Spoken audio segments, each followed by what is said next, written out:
Welcome to top news. విశాఖపట్నంలోని చిన్న ముషిడవాడలో శ్రీ శారదా పీఠ వార్షికోత్సవాలు నిర్వహించనున్నారు. ఈ నెల 15 నుంచి 19వ తేదీ వరకు ఈ ఉత్సవాలు జరపనున్నారు.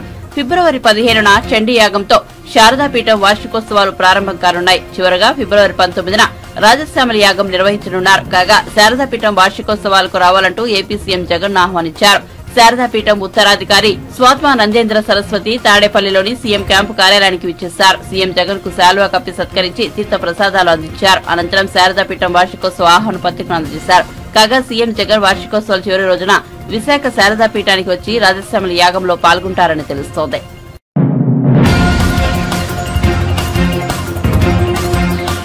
ఈ మధ్య కేసీఆర్ కుక్కలు ఎగిరెగిరి పడుతున్నాయని కాంగ్రెస్ పార్టీ సీనియర్ నేత అద్దంకి దయాకర్ తీవ్రస్థాయిలో విమర్శించారు. ముఖ్యమంత్రి రేవంత్ రెడ్డిపై బీఆర్ఎస్ నేత బాల్క సుమన్ తీవ్ర పదజాలంతో విమర్శలు చేయడం, కేసు నమోదు కావడంపై దయాకర్ స్పందించారు. ఈ మేరకు ఆయన ఓ వీడియోను విడుదల చేశారు. కేటీఆర్ నుంచి సుమన్ వరకు కేసీఆర్ కుక్కలు మొరుగుతున్నాయని ఘాటుగా విమర్శించారు. అప్పుడే ఎగిసిగిసి పడవద్దని కాస్త వేచి చూడాలని సూచించారు. ప్రజలు మిమ్మల్ని చెప్పు తీసుకుని కొట్టినా మీకు బుద్ధి రాలేదు, ఇక రాదు కూడా అని విమర్శలు గుప్పించారు. బీఆర్ఎస్ రాజకీయంగా చచ్చిపోయిందని, ఆ కారణంగానే ఇష్టారీతిన మాట్లాడుతున్నారన్నారు. కాంగ్రెస్ ప్రభుత్వం 3 నెలలే ఉంటుందని ఒకరు, 6 నెలలే ఉంటుందని మరొకరు, ఎప్పుడు పడిపోతుందో తెలియదని ఇంకొకరు అంటున్నారని ఇవేం మాటలని నిలదీశారు. మధ్య కేసీఆర్ కుక్కలు ఎగిసెగిసి పడుతున్నాయి.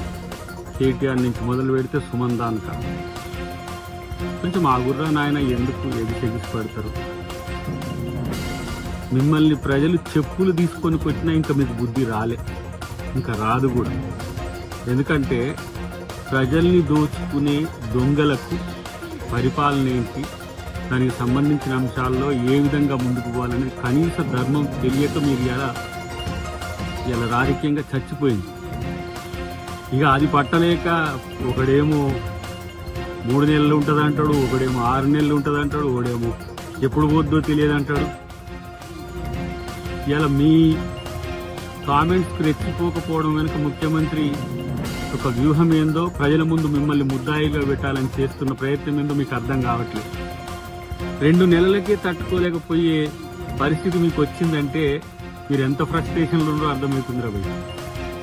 ఇంకా చెప్పాలంటే ఇక మిమ్మల్ని తరిమేదానిక కూడా మీకు బుద్ధి రానట్టుంది. ఇలాంటి చిల్లరగాళ్ళు ఇలా ఈ రాష్ట్రానికి నాయకులైంది.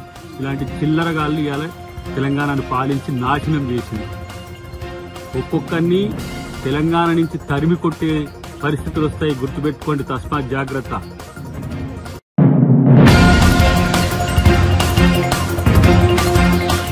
ముఖ్యమంత్రి రేవంత్ రెడ్డి అనుచిత వ్యాఖ్యలు చేశారంటూ బీఆర్ఎస్ నేత మాజీ ఎమ్మెల్యే బాల్క సుమన్ పై కేసు నమోదైంది. ముఖ్యమంత్రిని చెప్పుతో కొడతానంటూ ఆయన ఆగ్రహంతో ఊగిపోయిన వీడియో నెట్టింట వైరల్ గా మారింది. ఈ వీడియో వైరల్ కావడంతో కాంగ్రెస్ నేతలు మంచిర్యాల పోలీస్ స్టేషన్ లో ఫిర్యాదు చేశారు. దీంతో బాల్క సుమన్ పై 294B, 504, 506 సెక్షన్ల కింద పోలీసులు కేసు నమోదు చేశారు. కేసీఆర్ పై రేవంత్ రెడ్డి చేసిన వ్యాఖ్యలపై బాల్క సుమన్ ఆగ్రహం వ్యక్తం చేశారు. మంచిర్యాల బీఆర్ఎస్ కార్యకర్తల సమావేశంలో పాల్గొన్న పార్టీ నేత రేవంత్ రెడ్డిపై విమర్శలు గుప్పిస్తూ ఓ సమయంలో తన కాలికి ఉన్న చెప్పును తీసి చూపించారు. రేవంత్ రెడ్డి పెద్ద రండగాడు, హౌలేగాడు అంటూ దూషించారు. దీంతో కాంగ్రెస్ నాయకులు మంచిర్యాల పోలీసులకు ఫిర్యాదు చేశారు.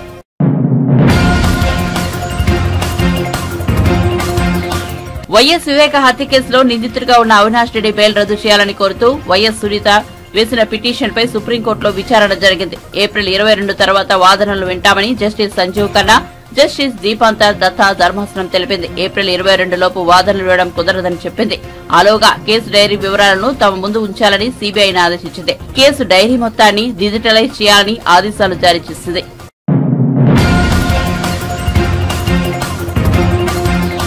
ఏపీ అసెంబ్లీ సమావేశాలు కొనసాగుతున్నాయి. అంతకుముందు టీడీపీ ఎమ్మెల్యేలు, ఎమ్మెల్సీలు ప్రకటనలు పట్టుకుని నడుచుకుంటూ అసెంబ్లీకి వెళ్లారు. బాయ్ బాయ్ జగన్ అంటూ నినాదాలు చేశారు. జాబ్ క్యాలెండర్, పోలవరం ప్రాజెక్టు పూర్తి ఎక్కడా అని ప్రశ్నించారు. ఈ సందర్భంగా పోలీసులు బ్యారికేడ్లు పెట్టి అడ్డుకున్నారు. దీంతో వారు బ్యారికేడ్లను తోసుకుంటూ ముందుకు సాగారు. ఈ సందర్భంగా బాలకృష్ణ మాట్లాడుతూ వైసీపీ పని అయిపోయిందని, ఆ పార్టీ నుంచి మాట్లాడేందుకు ప్రత్యేకంగా ఏమీ లేదని చెప్పారు. టీడీపీ ఎమ్మెల్యేలను చూసి జగన్ భయపడుతున్నారని, అందుకే పోలీసుల సాయంతో తమను అడ్డుకుంటున్నారని విమర్శించారు. అసెంబ్లీకి వచ్చే ఎమ్మెల్యేలు, ఎమ్మెల్సీలను అడ్డుకునే కొత్త సంప్రదాయానికి వైసీపీ ప్రభుత్వం శ్రీకారం చుట్టిందని దుయ్యబట్టారు.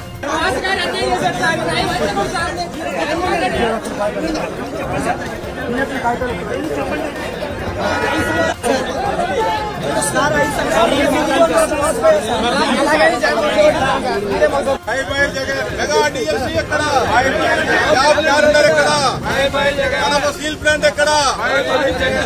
ప్రత్యేక హోదా ఎక్కడ? మద్యపాన నిషేధం ఎక్కడ?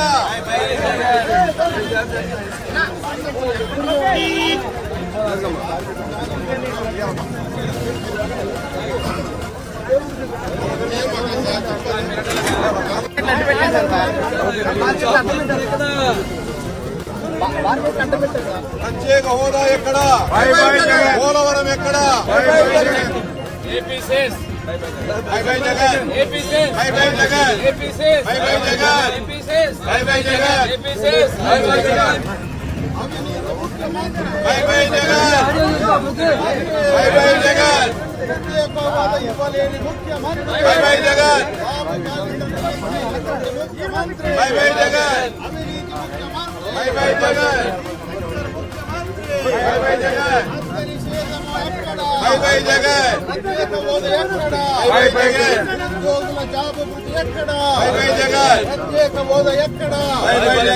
అవినీతి ముఖ్యమంత్రి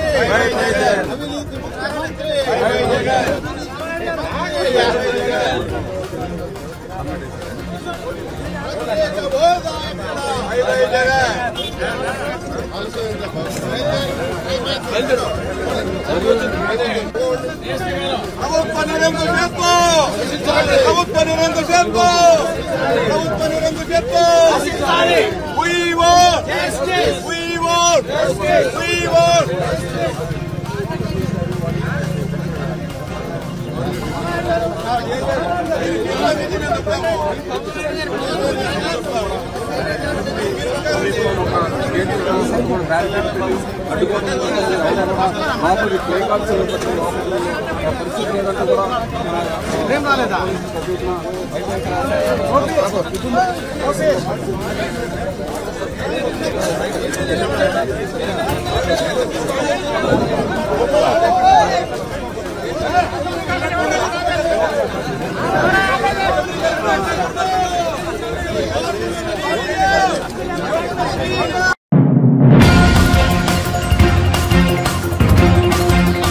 మెగా డిఎస్సీ పేరుతో వైఎస్ఆర్సీపీ ప్రభుత్వం యువతను మోసం చేస్తోందని జనసేన పార్టీ రాష్ట్ర ప్రధాన కార్యదర్శి నాగబాబు ఆరోపించారు. రాష్ట్రంలో 25,000 నుంచి 30,000 వరకు ఉపాధ్యాయ పోస్టులు ఖాళీగా ఉంటే 6,100 పోస్టులు మాత్రమే భర్తీ చేస్తామని చెప్పడం దారుణమన్నారు.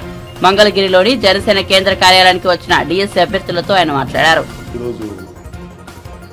జనసేన ఆఫీస్ దగ్గరికి డిఎస్సీ డిస్ట్రిక్ట్ సెలక్షన్ కమిటీ ఆ ఇష్యూ మీద చాలా మంది గుర్తొచ్చారు. అది చాలా పెయిన్ఫుల్గా అనిపించింది. ఏంటంటే మన ఏపీ స్టేట్లో ప్రైమరీ స్కూల్ టీచర్స్ నుంచి హై స్కూల్ వరకు +1 +2 వరకు మనకున్నటువంటి ఖాళీలు 35,000. రేపొద్దున 1 year 2 years రిటైర్ అయిపోతే కూడా చాలా మంది టీచర్లు దాదాపు 40,000 మందికి రీచ్ అవుతారు.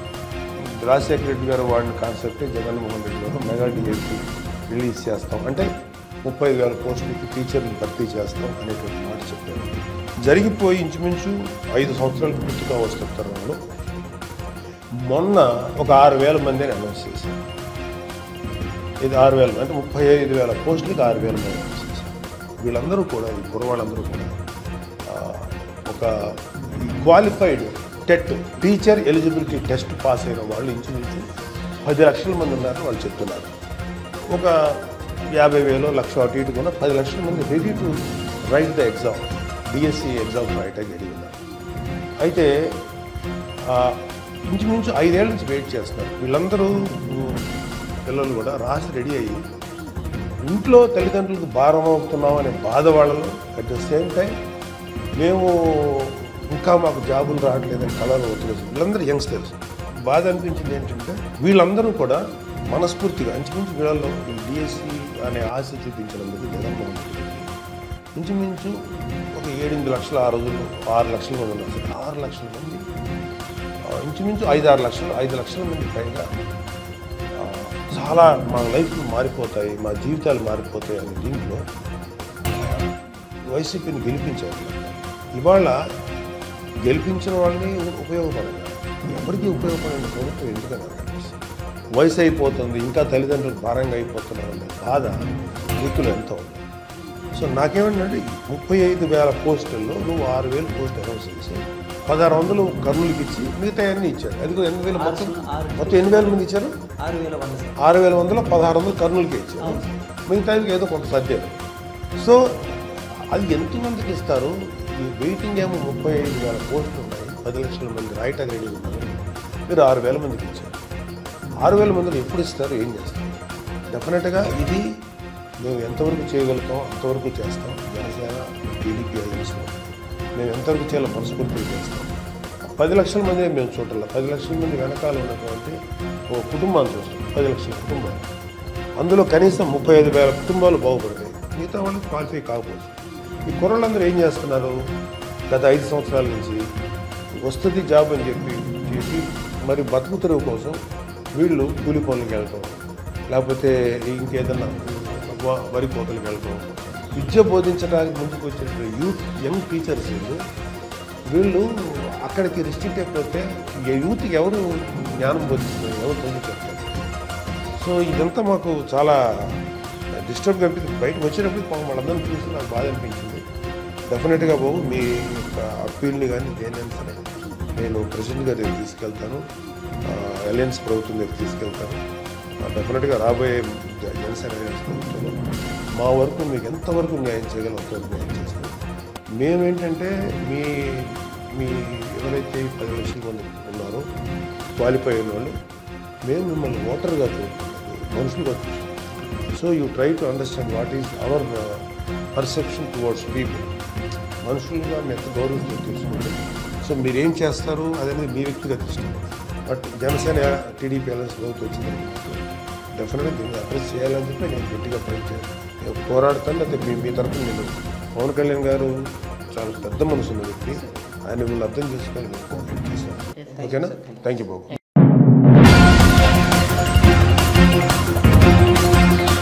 తెలంగాణ మంత్రులు సీతక్క, పొన్నం ప్రభాకర్ మధ్య సోమవారం ఆసక్తికర సంభాషణ జరిగింది. అన్నా, మీరు ఎప్పుడైనా మేడారం జాతరకు వచ్చారా అని సీతక్క అడిగారు. ఉద్యమం సమయంలో వచ్చి అమ్మవార్లకు మొక్కుకున్నట్లు పొన్నం తెలిపారు. జాతరలో రవాణా సదుపాయాల సమీక్ష కోసం మంత్రులు ఇద్దరు ఒకే వాహనంలో హైదరాబాద్ నుంచి మేడారం వెళ్తున్న సమయంలో వారిద్దరి మధ్య జరిగిన సంభాషణకు సంబంధించిన వీడియో నెట్టింట వైరల్ గా మారింది. సీతక్క ప్రశ్నించగా పొన్నం తన జ్ఞాపకాలను నెమరువేసుకున్నారు. చాలాసార్లు వచ్చినా అంటే చిన్నప్పటి పెద్ద జ్ఞాపకం ఎక్కువ లేదు, కానీ ఎంపీ అయినాక తెలంగాణ ఏర్పాటు కావాలని మొక్కి 2013లో అప్పుడు అనేక సార్లు వచ్చినా ఒక మాట యాదుకున్నది. 2014లో తెలంగాణ బిల్ ఫిబ్రవరి 13 రోజు పార్లమెంట్ ఇంట్రడ్యూస్ అయ్యే రోజే సేమ్ డే వనం నుంచి దేవతలు కిందికి మన గద్దెల కాడికి వచ్చారు అనేది లెక్క కరెక్టేనా? కదా అంటే మనం 60 ఏళ్ల నుంచి జనం ఎట్లయితే తెలంగాణ కావాలి తెలంగాణ అంతకుముందు కూడా ఎవరు వచ్చినా బెల్లం ముద్దలు పెట్టుకొని జై సమ్మక్క సారమ్మ జై తెలంగాణ శివరాత్రి ఉంటే కూడా అనుకుంటూ వచ్చేది. ఆ తర్వాత నేను అక్కడ అప్పుడు ఎమ్మెల్యేగా ఉన్నది 2009 నుంచి 2014 వరకు. ఆ రోజు మేము ఆడ మీడియా పాయింట్ ఉంటుంది, నాగమంచి అంటారు. నాగమంచి అంటే అది సెక్యూరిటీ. ఒకప్పుడు యుద్ధం అప్పుడు సమ్మక్క సారలమ్మ కాకతీయులకు వ్యతిరేకంగా పోరాటం చేసేటప్పుడు వాళ్ళ సైన్యాలు ఎక్కడి నుంచి వస్తున్నాయి అని వీళ్ళు ఒక మంచలాగా హైట్ వేసుకొని, అది ఇప్పుడు మనము ఒక పోలీస్ చెక్ పోస్ట్ లాగా ఇప్పుడు లాస్ట్ కు మీడియా పాయింట్ అయిపోయింది. ఆడ ఉండగానే సాయంత్రం ఒక రిపోర్టర్ వచ్చి, మేడం ఈ రోజు పార్లమెంట్ లోకి బిల్లు వచ్చింది, తెలంగాణ బిల్లు వచ్చింది, కానీ గొడవలు అయినాయి. ఎందుకంటే మేము ఆ జాతరలో ఉన్నాం కదా. అదే రోజు స్పీకర్ అడ్డం నిలుస్తున్నాం, మేము బిల్లు పెడుతున్నంటే మొత్తం రాజగోపాల్ ముందు నుంచే బిల్లు పెట్టని అంటుండే. ఎట్లా పెట్టనియరు ఏంది అనే దాని మీద మేము మొత్తం ఎంపీలు అందరూ స్పీకర్ కు హోమ్ మినిస్టర్ అడ్డం నిలబడ్డాం కదా, పెప్పర్స్ కొట్టింది. అందుకే ఆ రోజే అమ్మవారు వచ్చి మాకు, ఎందుకంటే తల్లి అమ్మవారిని విశ్వాసం బాగా, ఇంటి కూడా అమ్మవారిని మొక్కులు మన జనరల్ గ్రామ దేవతలు స్పీకర్ సెక్షన్ కాబట్టి బాగా ఎక్కువ విశ్వాసం కదా. సో అదే రోజు నాకు తెలుసు పెప్పర్స్ కొట్టడం మనం బచాయించడం అనుకుంటున్నాం. అంతా బచాయించడం బిల్లు ఇంట్రడ్యూస్ అయింది ఆ రోజు, అది చరిత్ర. అమ్మలు కూడా మాకు కూడా చాలా అంటే ఆ బిడ్డలుగా తర్వాత ఆ ప్రాంతంలో మన దేవుడి మొక్కు చాలా మంది మొక్కుకున్నారు. ఆ మొక్కును ఈ దేవతలు జనంలోకి వస్తూ ఆ అజ్ఞాతంలో ఉన్న 60 ఏళ్ల బిల్లును పార్లమెంట్ లో ప్రపంచం ముందు పెట్టారు. అక్కడున్న తల్లి సోనియమ్మ కూడా వాళ్ళిద్దరు కూడా ఉండే సరిగ్గా సుష్మా స్వరాజ్ కూడా చేసింది. వాళ్ళిద్దరు మన మీరా కుమార్ గారు, సోనియమ్మ, సుష్మా స్వరాజ్. అట్లా చాలా చాలా అంటే మహిమలు ఉన్నది అనడానికి అదొక నమ్మకం. చాలా మంది ఇంతమంది ఆఫీసర్లు అక్కడ పనిచేస్తారు కదా, ఎవరికేం కదా, అందరు మంచిగా అంటే సంతోషంగా మళ్ళీ అందరు ప్రమోషన్లతోటి ఆనవాయితీగానే వస్తున్నది. ఇన్ని లక్షల మంది ఒక దగ్గర వచ్చి ఉండడం, ఆ 3 రోజులల్లా ఇంత బ్రహ్మాండంగా ఉండడం నిజంగా ఒక ఎన్ని లక్షల మంది వచ్చి ఇంత జరిగినా ఎటువంటి ఇబ్బంది లేకుండా పెద్ద అంటే తప్పు జరిగిందని లేదు అటువంటి ఏం లేకుండా పోతుంటుంది కదా. చాలా చాలా అమ్మవారి దయ తప్ప అది ఎవరో మనందరం గొప్ప ఏర్పాట్లు ఇవన్నీ వేస్ట్ ఇవన్నీ అంత. అందుకే ఇప్పుడు ఇలా కొత్తగా మేము మన ప్రభుత్వం రేవంత్ రెడ్డి గారు ముఖ్యమంత్రి అయినాక మనం అందరం కూడా మన 6 గ్యారెంటీలలో మహిళలకు బస్ ఫ్రీ ఇచ్చినాక నేను కొంచెం భయపడ్డా. ఇంతమంది ఇప్పుడు రోజు 34 జరిగిందనుకుంటూ 14 కోట్లు దాటిపోయింది. అలా రోజు సంఖ్య మహిళలు పెరుగుతూ ఉంది. అయితే ఈ సమ్మక్క సారక్క చేస్తే బస్సులు మేనేజ్మెంట్ అయిద్దా కదా భయపడి మీటింగ్ రోజు ఏం చెప్పినా చూడు దేవాలయం కార్యక్రమాలు నిర్వహించేది ఒకరైతే, మత్స్యపోయేటలు జనాభా సంబంధించి ఒకరైతే, బస్సుల నిర్వాహకులు ఒక స్పెషల్ ఆఫీసర్లు పెట్టి క్రౌడ్ మేనేజ్మెంట్ చేయకపోతే ఇబ్బంది అవుతుంది. ఒక్క బస్సు ఎక్కడైనా ఇబ్బంది టైర్ వాళ్ళకి ఇప్పుడు అదంతా నేచర్ గా టైర్ కి ఏమైనా అయింది అనుకో బస్సు అయిపోయింది మొత్తం ఎంత కిలోమీటర్ ట్రాఫిక్ అవుతుంది. మధ్య మధ్యలో ట్రైన్లు పెట్టడము ఇటువంటి వ్యవహారం చేయకపోతే నడుతుందని మనం ఎలా జరుగుతుంది. మీరైతే ఫస్ట్ మీ శాఖ నుంచి మహిళలకు బస్ ఫ్రీయే కాకుండా ఇప్పుడు జాతరకు కూడా నాకు డౌట్ ఉండే అసలు మరి ఇస్తారా ఇయ్యరా ఎందుకంటే క్రౌడ్ ఎక్కువ ఉంటుంది, మేనేజ్ చేయడం కూడా కష్టమే. బస్సులు కూడా మనకు సరేరా అంత గతంలో చూస్తే ఆ బస్సులను పట్టించుకునేది లేదు, రిపేర్లు లేవు, నాగమాగా ఉన్నాయి. ఆర్టీసీ కొద్దిగా ఈ సరే payment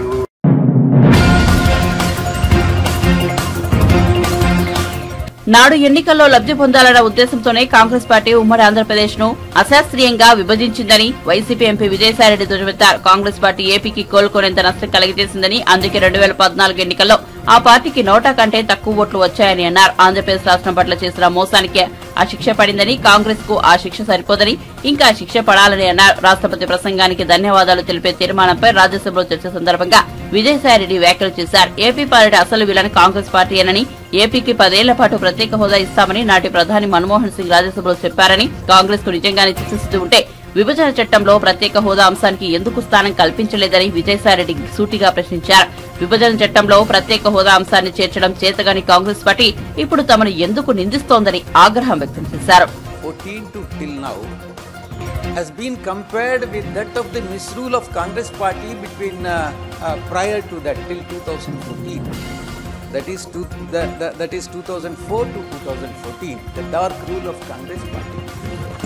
Sir, the Congress party, sir, I am referring to this because the Congress party has done irreparable damage to Andhra Pradesh, which I would like to bring to the notice in my next paragraph. Sir, the Congress party may try to whitewash the past history and make their decades of misrule appear to be positive. But people of this country will never forgive the Congress party and its misrule and its cheap and dirty tactics and politics, particularly in Indian National Congress. Sir, the Andhra Pradesh is the biggest victim of the misrule of the Congress party. They have subjected Andhra Pradesh to the violent and unscientific bifurcation that has ruined the socio-economic fabric of the state, which can never be forgotten, which can never be forgiven.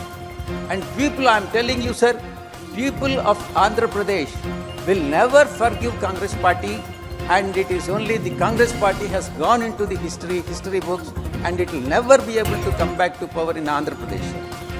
Sir, the Andhra Pradesh Reorganization Act, I would like to make a mention here, sir, about how the AP Reorganization Act. My friend Jairam Ramesh is not there, unfortunately, but he is supposed to be the author of the Andhra Pradesh Reorganization Act. Please. Reorganization Dr. bill, Amantaya, let sir, him speak. Reorganization bill was listed for consideration and passing in Lok Sabha on 18th February 2014. Madam, please note down the dates. Sir, during the discussion, in Lok Sabha, many MPs from Andhra Pradesh, including Congress MPs, have raised the voices of concern on three major issues. One is water sharing, second is electricity sharing, and third is revenue distribution, and fourth was the capital. These four issues have never been addressed by the Congress party, and the bill has been passed amid it. Sir,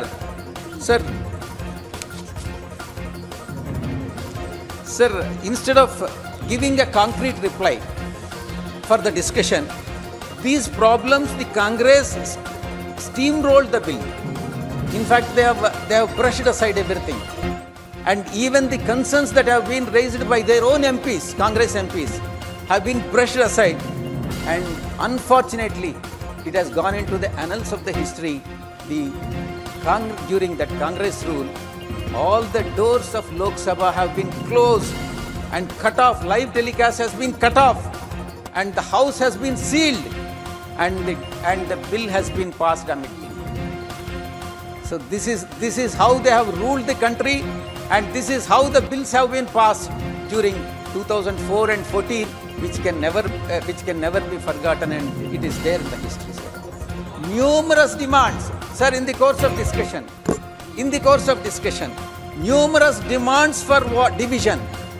Many members of Congress, own Congress party, have asked for division, and that has not been accepted by them.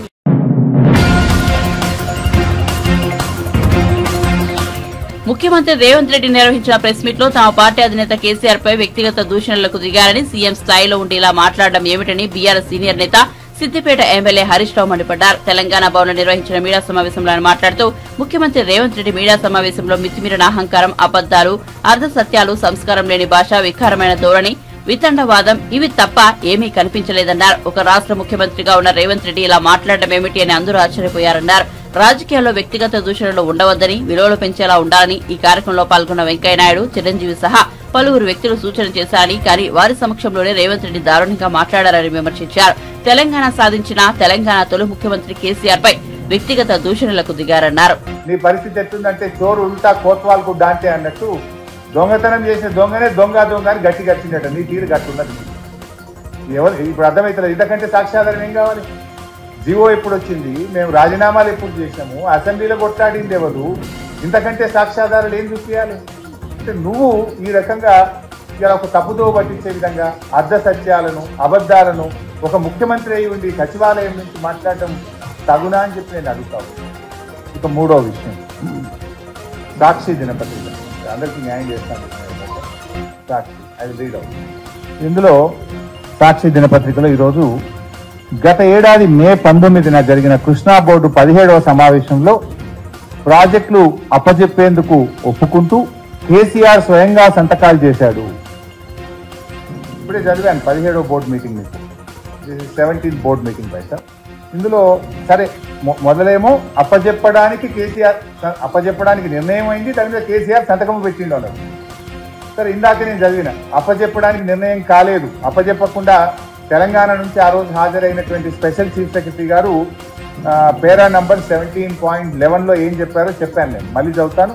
To this special chief secretary I and CAD government of Telangana stated that they do not agree for transfer of the components of Srisailam and Nagarjuna Sagar and stressed that the matter may be referred to the Apex Council to discuss common assets and the review of Gazette Notification 2842. First of all, అప్పచెప్పలేదు. ఆయన ఇంకో అబద్ధం ఏం మాట్లాడిండు? కేసీఆర్ స్వయంగా సంతకం పెట్టారు. ఈ మినిట్స్లో ఎవరెవరు మీటింగ్ అటెండ్ అయిందో కూడా ఉంటుంది బై సార్ లాస్ట్ పేజ్. ఇందులో పేజ్ నంబర్ 21.